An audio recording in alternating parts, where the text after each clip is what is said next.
In the early 1990s, the U.S. was changing in ways the political establishment struggled to grasp. As the Hispanic population grew in visibility, national discourse often framed this shift as a demographic crisis, a growing problem to be managed. For minority communities, the path to success came with a rigid, unwritten mandate: assimilate. To reach the mainstream, drop your accent, soften your cultural heritage, and prove your Americanness by making your origins as invisible as possible. Selena Quintanilla arrived at the center of this climate as a direct anomaly. She didn't trade her heritage for a seat at the table. Instead, she carried her Mexican-American identity, her language, and her South Texas roots into the national spotlight, forcing the American imagination to widen around her.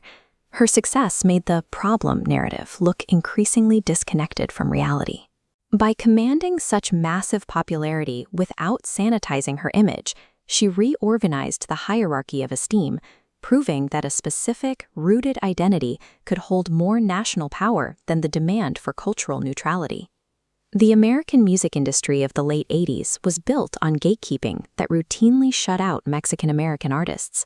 Because they didn't fit into narrow, coastal definitions of pop stardom, their work was often dismissed as too regional or too niche for national investment.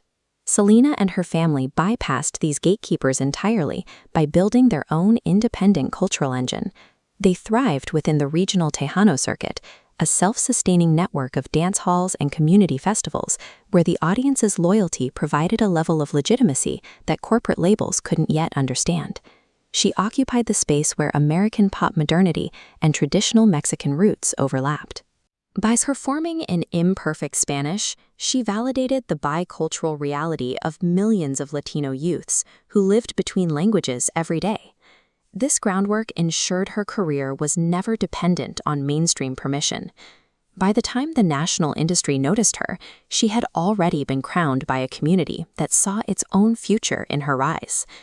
By 1994, political hostility toward Latino visibility reached a fever pitch.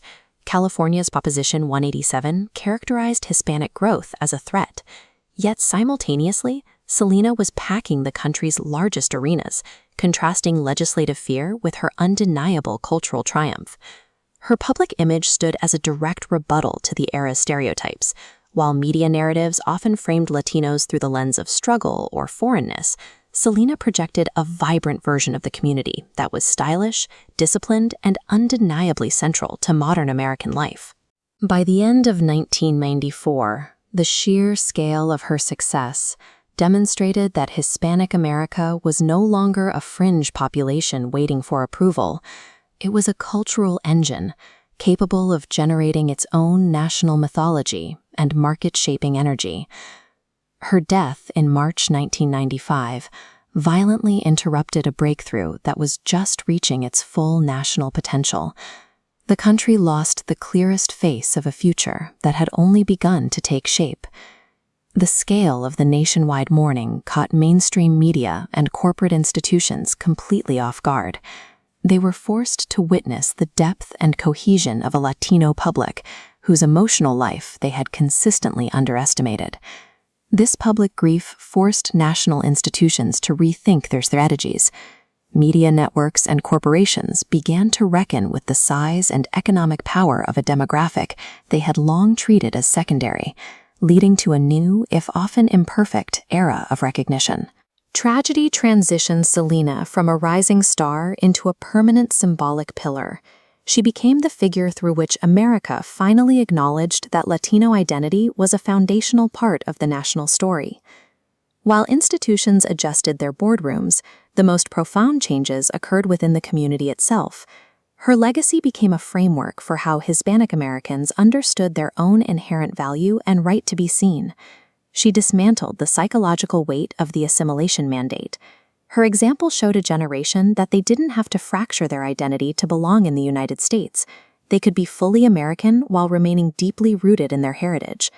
Today, her memory continues to validate the emotional lives and regional histories of young Latinos. She remains a standard for visibility that doesn't require the price of self-erasure. Selena's ultimate victory was changing the internal architecture of pride.